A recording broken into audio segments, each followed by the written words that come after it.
We are going to explore the cognitohazard and infohazard iceberg, where we will discuss the many examples of infohazards and cognitohazards. Warning: the video contains content that might be sensible to some viewers. If you are not ready for this topic, stop and watch another video. With that being said, let us continue. The first entry is about spoilers.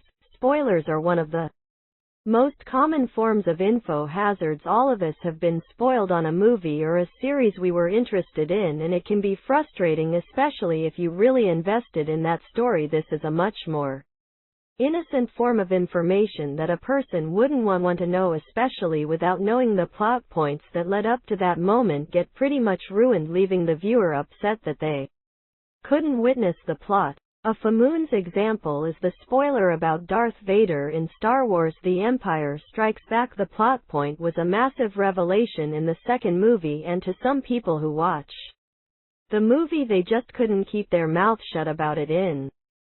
Spoilers spreads massively today. Next is the game.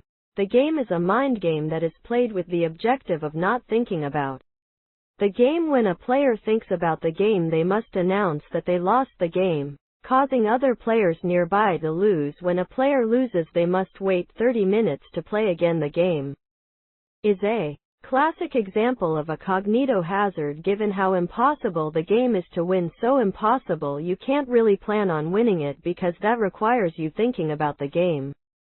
Next is the placebo effect. The placebo effect refers to positive effects that can occur from belief in treatment that would do nothing. However, many might not know about its evil twin, the placebo effect.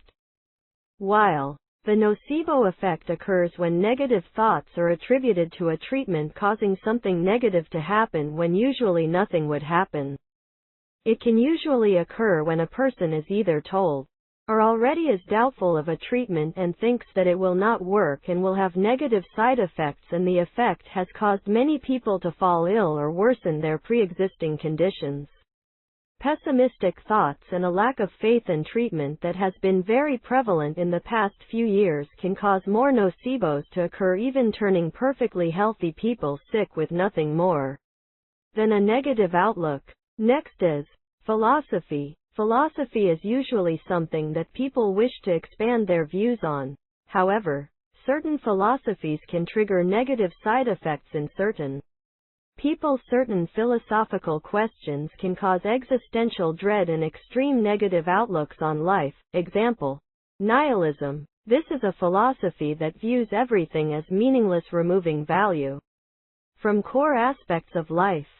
Some would say it is just a way of thinking of things that's slightly different. Next is earworms.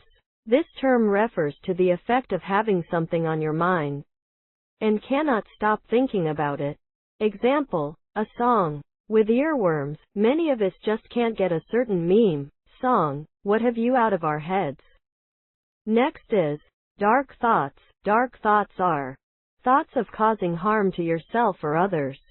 These thoughts comes from time to time and may cause distress even thinking about, but these thoughts are normal to occur actually, and feeling bad about these thoughts shows that you have empathy for others and self-worth. Regarding self-harm thoughts, so long as you don't act on these thoughts, they'll occur less often and you should be fine. Seek help if you feel otherwise. Next is egg theory. Egg theory is a theory that stems from a story titled The Egg, written by Andy Weir, where the main character is told that they are the amalgamation of all of humanity and that everyone else is merely a separate reincarnation of them. You will live for the eyes of everyone to ever live, making every act towards another person be an act of kindness or aggression, an act towards yourself. This theory serves as an infohazard as it can cause existential crises. Next is humanity in shambles. This entry refers to a diagram from a medical website, which shows you a way to break your thumb ligament. The simple promise of destroying your thumb ligament in a short move creates quite the infohazard. However, looking into the diagram can thoroughly Debunk this claim that the caption promises the original diagram is actually a test known as the Finkelstein test, a test used to diagnose DN tendinitis, a form of tendinitis that affects the thumb side of the wrist. If a sharp pain is felt while replicating this test, then it's actually a sign that you might have this tendinitis. The diagram is displaying a scenario where the patient is experiencing pain from the tendinitis and not their thumb ligament being broken, and I mean hell, just doing this might actually show that you have this form of tendinitis, and usually the pain attributed to people doing this is a result of them doing it frequent and at a fast speed, which is not how you were supposed to do this. Next is consciousness. You are conscious. To some people, the concept of merely being conscious is scary. The fact that you, I, and everyone else lives in this one world and we are each in control of our own person. Discussion around consciousness has been talked about for thousands of years, with many theories involving consciousness being created. The fact that we create convincing dream worlds in our unconscious minds adds another layer of complexity to this, which really asks just what is the real world. Many find the whole subject of consciousness overwhelming. Next is analog horror series, like Local 58. In the video there were sleep exercises that promise a sleep without dreams but quickly reveals its intentions of removing sleep entirely from the viewer's mind. The in-universe sleep test is a dangerous cognitohazard that can cause dreamless sleep, sleeplessness entirely, and a deconstruction of the brain's facial recognition abilities. Next is Pascal's wager. This is a concept that was expanded on by French prodigy Blaise Pascal that argues that the afterlife is a gamble, but to the perspective of a Christian, believing in God is always the best option. If you believe in God and He exists, then you're a believer, and if you follow the faith you go to heaven, and if you follow God and there is no afterlife, then you essentially just go into the void. You don't really lose anything. However, if you don't believe in God, then the best case scenario is the Christian's worst case scenario, and you go to your little boring white void afterlife. However, if you are a non-believer and God does exist, then you will be punished by being damned to hell. If you believe, you gain heaven. If you don't believe, you re-damned to hell. Next is Rocco's Basilisk.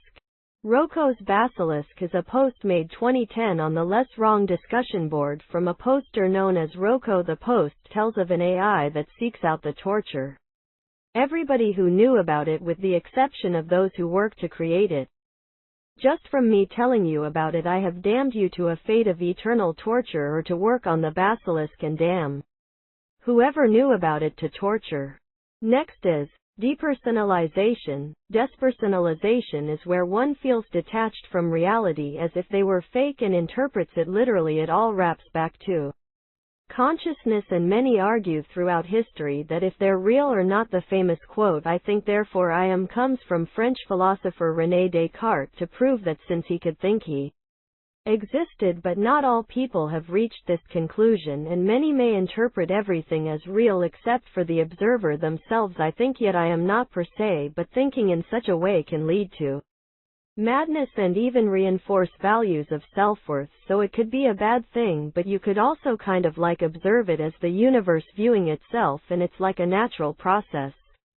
This entry states that since your senses can be deceived, you cannot fully trust them, and since you cannot trust your senses, you cannot prove that anything is real. Everything can be a simulation or even a dream, as dreamscapes can be completely immersive to the dreamer into believing that everything within them is real. This realization could drive people mad and serves as an inverse of the earlier entry regarding yourself not existing. Instead, everything else might not exist.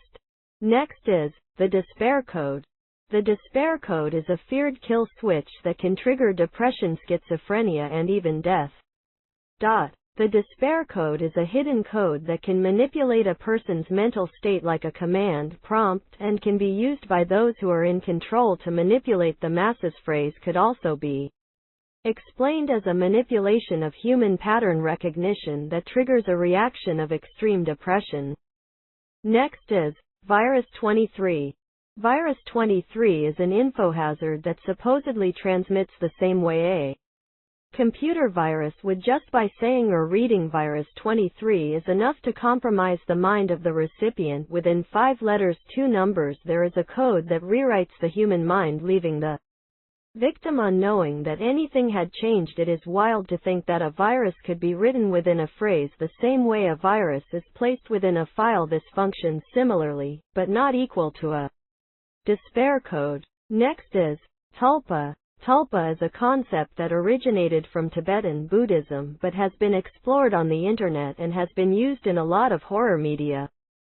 These are beings that are manifested by thought and concentration, usually explained as something like an imaginary friend with will and function separately from those who manifest them. Next is the SCP Foundation. SCP is an organization that keeps a lot of supernatural entities in check, and they often a lot of the stories revolving SCPs are so like they're cognitohazards and infohazards, so they have to constantly wipe their own minds to keep safe, and this not only is nay of the most disturbing afterlife presented, but on top of the dread that comes from learning about it, this has to be so horrifying for someone who lives in a universe where this is the outcome, and it may even cause dread to think about it in a literal sense in our world. Next is solar plexus clown gliders, which I'll abbreviate to SPCG. SPCG is an example of a despair code stemming from an old email prank with an accompanying urban legend. According to the legend, simply hearing the random assortment of words, viewing the accompanying image, or both can cause hallucinations, psychological damage, or a demonic possession. Many theories exist guessing that SPCG may be, with some seeing it as a despair code, with othering as a demonic entity that transmits, similar to virus 23 or Smile Dog. Some have even taken the name literally and see the entity as a jester-like demon that attacks the chakra points located in solar plexus. SPCG is thought to originate from an old jump scare virus that was triggered suddenly and either use the image or a similar one to terrify the user. There are more entries that can be added on this iceberg, but this would be it for now. I hope that you enjoy it, and thank you for watching.